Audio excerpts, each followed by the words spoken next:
Welcome students. We covered the active listening in the previous unit. Now, in this unit, we will discuss another aspect of listening, that is empathy. Now, what is empathy? It is the ability to understand and share the feelings of another person. It is essential in listening because it helps you connect with the speaker on the emotional level. By empathizing with their thoughts and emotions, you can build trust. Now, watch the video carefully and learn the differences between empathy and sympathy.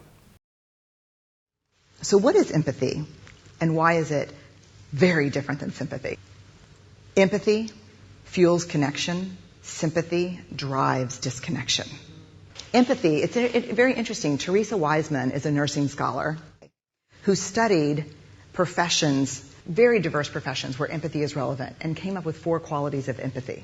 Perspective taking, the ability to take the perspective of another person or recognize their perspective as their truth. Staying out of judgment, not easy when you enjoy it as much as most of us do. Recognizing emotion in other people and then communicating that. Empathy is feeling with people.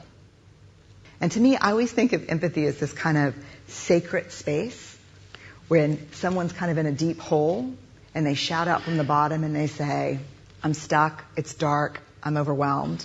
And then we look and we say, "Hey, you can climb down. I know what it's like down here, and you're not alone." Sympathy is, "Ooh, it's bad, no, you want a sandwich?"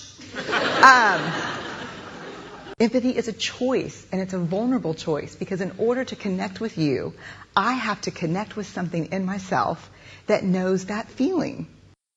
Rarely, if ever, does an empathic response begin with "at least."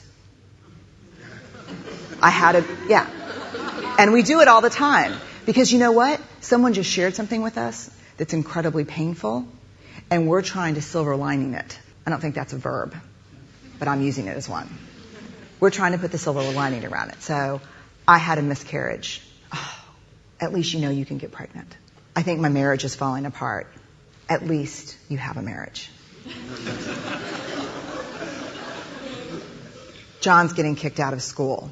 At least Sarah is an A student. But one of the things we do sometimes in the face of very difficult conversations is we try to make things better. If I share something with you that's very difficult, I'd rather you say, "I don't even know what to say right now. I'm just so glad you told me."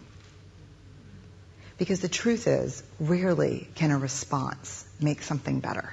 What makes something better is connection. An example for that, let's create a scenario that a group of students are working together on a project for their academic communication course.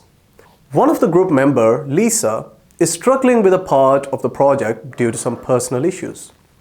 John, the other member of the group, demonstrates empathy by recognizing Lisa's struggle, inquiring about her well-being and offering support by flexibility to accommodate her personal challenges. This empathetic approach supports foster a supportive and understanding learning environment, which can contribute to more effective teamwork and communication within the academic settings.